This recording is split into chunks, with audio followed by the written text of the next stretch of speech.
Como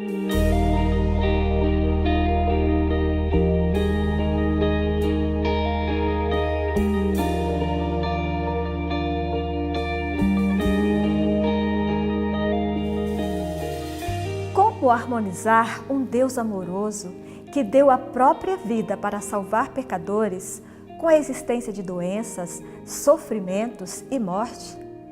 Que dizer de realidades como violência, terrorismo, roubos, assassinatos que acontecem todos os dias? É Deus responsável por tudo isso? Se não, então quem é? Deixemos que a Bíblia responda todas estas questões. Um bom estudo para você.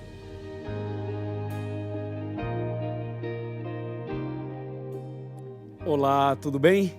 Que maravilha! Estamos aqui para mais um estudo da Palavra de Deus. Essa série, A Verdade, tenho certeza está sendo uma bênção e continuará sendo uma bênção para você e para mim também. Seja muito bem-vindo e que a bênção de Deus esteja na sua vida. O tema de hoje, a verdade sobre a origem do mal. Prepare o seu coração, pegue a sua Bíblia e vamos abri-la no livro do Apocalipse. Apocalipse capítulo 5, versículo 11. Esse texto que vamos ler é um texto muito importante. Por quê? Porque às vezes as pessoas ficam questionando sobre a questão do bem e do mal. Eu já ouvi pessoas perguntarem, questionarem, dizendo o seguinte: Deus criou Satanás, Deus é responsável pelas doenças, pelas inundações, os terremotos e tanta coisa horrível que acontece no mundo. Pois agora você vai saber a verdade sobre a origem do mal aqui na Palavra de Deus. Apocalipse 5, verso 11 diz: Vi e ouvi uma voz de muitos anjos ao redor do trono, dos seres viventes e dos anciãos, cujo número era de milhões e milhões e milhares de milhares. A Palavra de Deus diz que Deus criou os anjos, e os anjos foram criados antes dos seres humanos. E de acordo com esse texto, Deus criou milhões e milhões de anjos. Agora, no meio dessa multidão de anjos, a Bíblia menciona a respeito de um anjo que era um dos líderes, e esse anjo começa uma rebelião no céu.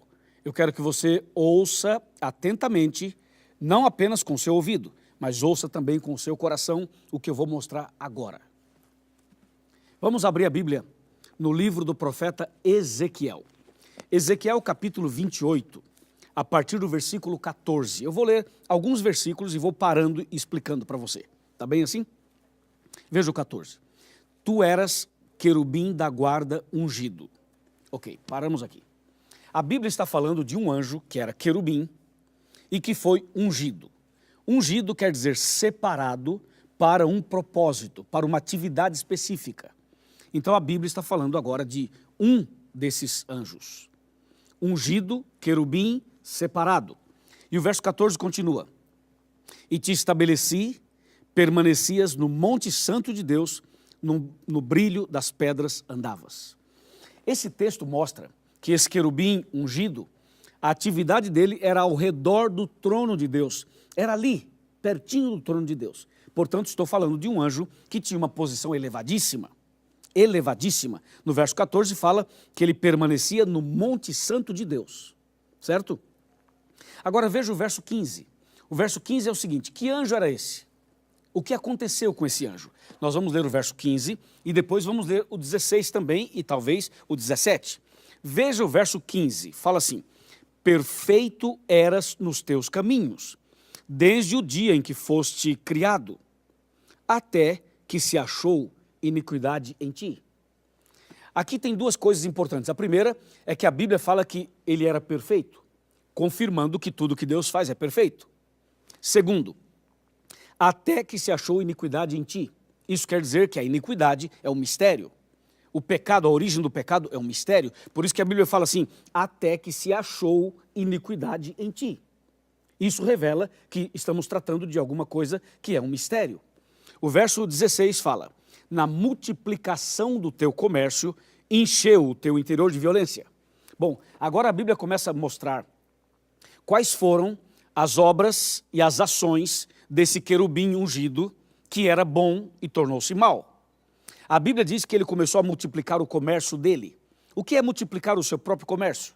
Significa falar mal de Deus e falar bem dele próprio. Então, na verdade, o Lúcifer, ele começou a fazer críticas a Deus. Começou a falar mal de Deus para os anjos e falar bem dele mesmo. Ele dizia mais ou menos assim: Deus não é tudo isso que vocês pensam, Deus não é amor não, Deus não é bom, Deus é ditador, hein? Deus é bravo, hein? Deus castiga, hein? E ele começou a criar essa situação de dúvida na cabeça dos anjos. E os anjos levaram a sério, porque Lúcifer, ele trabalhava e vivia ali no Monte Santo de Deus. Ou seja, era alguém muito importante perto de Deus. E por isso, diz o verso 16, que ele multiplicou então o seu comércio e encheu o interior dele de violência, quando ele começou a fazer críticas a Deus, ao caráter de Deus e ao próprio Deus. Olha o verso 17, elevou-se o teu coração por causa da tua formosura. Ah, então a Bíblia está falando de um anjo muito bonito. Ele elevou o coração, quer dizer, o seu orgulho, a sua confiança própria por causa da sua formosura. Corrompeste a tua sabedoria por causa do teu resplendor. Lancei-te por terra, diante dos reis te pus, para que te contemplem. Ou seja, a Bíblia está falando que esse anjo começou a criar no céu esse conflito, essa batalha, essa confusão. Começou a surgir um problema. E o Apocalipse mostra exatamente o que aconteceu. Veja o que diz Apocalipse capítulo 12, verso 7, 12, 7. Fala assim: houve peleja no céu. Miguel e os seus anjos pelejaram contra o dragão. Também pelejaram o dragão e os seus anjos. A Bíblia está falando agora que o que houve no céu foi uma guerra, foi uma batalha. Só que uma guerra espiritual, um conflito espiritual, justamente por causa disso. E quando você vai para Isaías, no capítulo 14, isso aqui é impressionante, Isaías capítulo 14, versículos 13 e 14, aqui a Bíblia revela qual eram os pensamentos de Lúcifer, qual era o sonho que ele tinha no coração dele, por que ele fez tudo o que fez. Olha só, tu dizias no teu coração, eu subirei ao céu, acima das estrelas de Deus exaltarei o meu trono, e no monte da congregação me assentarei, nas extremidades do norte. Subirei acima das mais altas nuvens e serei semelhante ao Altíssimo. Que petulância, não é? Que coisa impressionante, você não acha?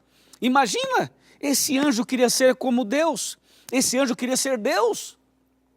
Queria elevar o seu trono, queria sentar ali e queria ser adorado como Deus é adorado. Veja que a criatura queria ser como o Criador. Imagina isso, imagina, meu amigo. Pois é, foi justamente isso que aconteceu. E o que é que Deus fez? Deus expulsou Lúcifer do céu. E quando expulsou Lúcifer do céu, você pode ver aqui, a Bíblia diz em Apocalipse capítulo 12, versos 3 e 4, que Deus expulsou Lúcifer do céu, e não somente Lúcifer, expulsou também 1/3 dos anjos. 1/3. Sabe o que significa 1/3? Significa que de cada 3 anjos, 1 ficou do lado de Lúcifer. E não só ficou do lado dele, de cada 3 anjos, 1 virou demônio. A coisa foi séria, muito séria. Bem, e aí? Deus expulsou então do céu. E Lúcifer com 1/3 dos anjos vieram para a terra, caíram aqui. E a primeira coisa que eles fizeram, o Lúcifer e a sua equipe de anjos maus, a primeira coisa que fizeram foi tentar Adão e Eva. Exatamente o que está escrito em Gênesis capítulo 3, versos de 1 a 10. O diabo usou uma cobra, e essa cobra foi o médium, o intermediário, para conversar com a Eva. E usando uma cobra, Satanás enganou a Eva. E, consequentemente, também chegou até o Adão, e o primeiro casal aceitou as propostas do mal, e caiu, e pecou. Então, veja, Lúcifer e 1/3 dos anjos do céu caíram, e agora os 2 primeiros seres humanos também caíram no mesmo erro e no mesmo pecado. Consequentemente, a Bíblia diz que o pecado entrou na vida humana, mas entrou de uma maneira terrível. E você sabe quais foram as consequências do pecado? E quais são? É só você olhar um hospital. Veja os hospitais como estão lotados. Vejam as cadeias como estão cheias. Veja, por exemplo, a vida das pessoas, dos casais, das famílias. Veja, as pessoas são infelizes, as pessoas têm conflitos, as pessoas têm doenças, as pessoas têm depressão, têm estresse, têm desejos maus no coração. Veja quanta coisa o pecado trouxe. O pecado trouxe consequências como terremoto, maremoto, tsunamis. O pecado trouxe coisas tão horríveis, tão horríveis. Mas a principal, o mais horrível de todos, é o que diz Gênesis capítulo 3. Diz que o pecado separou o homem de Deus. O pecado separou o homem de Deus de tal maneira, que o homem não pôde mais ver a Deus e nem sequer ouvir a voz de Deus. O pecado é tão maligno, tão nojento, tão terrível. E agora, tem solução para esse problema ou não tem? Claro que tem. Eu vou te mostrar qual é a solução. Para isso, eu vou sentar aqui na minha cadeira e quero mostrar a você a solução de Deus para o problema do pecado. Vamos sentar e vamos conversar. Lembre-se que quando eu sento aqui, significa que eu estou na sua casa. Estamos na sua casa, na sala da sua casa, ok? E aí queremos conversar um pouco mais com você. Tá tudo bem? Tudo preparado? Veja só. A Bíblia diz em Romanos 6, 23. Você conhece o texto? Eu vou falar para você. O Romanos 6, 23 fala assim: porque o salário do pecado é a morte, mas o dom gratuito de Deus é a vida eterna em Cristo Jesus nosso Senhor. Qual foi a solução de Deus para o problema do pecado? Primeiro detalhe, Deus expulsou Satanás do céu e os anjos maus, e Deus deixou o tempo passar. Sabe por quê? Deus queria que as pessoas vissem quem é Deus e quem é Satanás, o caráter do bem e o caráter do mal. Por isso Deus deixou passar o tempo. Se Deus o matasse, então ficaria configurada e confirmada a acusação de Lúcifer. Porque Lúcifer acusava Deus de assassino, de mau, ditador e tudo isso. Então Deus não o matou, deixou que as pessoas percebessem quem é Deus e quem é Satanás. E aí o que é que Deus fez? Deus veio a essa terra. Isso é espetacular. Deus veio a essa terra e Deus disse o seguinte: o salário do pecado é a morte, mas eu amo meus filhos, os seres humanos, eu amo tanto, tanto, tanto, que ao invés dos meus filhos morrerem eternamente, eu vou morrer no lugar deles. Eu vou tomar o lugar deles. E isso o diabo não esperava. O diabo pensava o seguinte: eu vou botar o Adão e a Eva no pecado e vou ficar na esquina, só olhando, dando gargalhadas. E eu quero ver o que Deus vai fazer. Por quê? Porque Adão e Eva pecaram. Deus tem que matá-los, porque Deus disse que se eles comessem do fruto, eles morreriam. Se eles pecassem, eles morreriam. Aí Deus, eles pecaram, vai lá, mata eles agora. O diabo ficou esperando que Deus matasse. E se Deus matasse Adão e Eva, o diabo diria assim: ah, viu só como você é assassino? Só porque ele comeu uma fruta, você já matou os dois. Entendeu? E se Deus não matasse Adão e Eva, o diabo diria assim: ah, é? Não vai matar não? Então você não tem palavra. Porque você falou que se eles comessem, eles morreriam. Eles comeram e não morreram. Você entendeu a encruzilhada que o diabo tentou colocar Deus? Foi aí. Só que o diabo não sabia que Deus é tão tremendo, tão extraordinário, que Deus falou o seguinte: ok, então eu vou morrer no lugar do homem. Esse Deus não é brincadeira não. Você viu o que Deus fez? Deus falou assim: ok, então tá bom, eu vou morrer no lugar do homem. E foi aí que Deus colocou em prática o plano que ele já tinha há muito tempo, que é o plano da salvação. E foi por isso que Jesus veio a essa terra, nasceu da Virgem Maria e morreu na cruz por nós, para nos livrar da morte eterna. E lá no Éden, sabe quem morreu no lugar de Adão e Eva? Um cordeirinho. Aquele cordeirinho já era uma representação de Jesus, o Cordeiro de Deus que tira o pecado do mundo. Por isso, eu amo Jesus, porque Jesus fez por mim algo impressionante. E você também ama Jesus, não ama? Porque ele fez por você algo impressionante.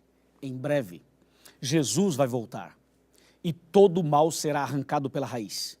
E Deus vai dar para mim e para você um novo céu e uma nova terra. E o diabo e os anjos maus serão queimados, eliminados, com fogo e enxofre, e todo o mal será eliminado. E você e eu, pela graça de Deus, teremos a vida eterna. Não é tremendo isso? Não dá até vontade de chorar? Sim, dá vontade de chorar. Porque Deus é incrível. Você aceita Jesus no seu coração? Você quer realmente viver com Deus e não no pecado com Satanás? Eu creio que sim. Meus parabéns. Então eu vou orar por você. E depois da oração, procure a Igreja Adventista do Sétimo Dia. Faça mais estudos bíblicos, frequente a igreja. Comece uma vida nova e receba a salvação. Oremos. Senhor, nosso Deus e nosso Pai, obrigado pelo estudo de hoje. Obrigado porque onde abundou o pecado, superabundou a graça. Obrigado porque Jesus morreu em nosso lugar. Obrigado porque o inimigo já está derrotado, o mal também. E a vitória é nossa, a vitória de Jesus é a nossa vitória. E eu entrego então esta pessoa que ora comigo nas tuas mãos, a família inteira, todos dessa casa, todos desse pequeno grupo, todos dessa classe bíblica. Que cada uma dessas pessoas, juntamente comigo, que nós todos alcancemos a vida eterna em Cristo Jesus. É em nome de Jesus que pedimos e agradecemos. Amém.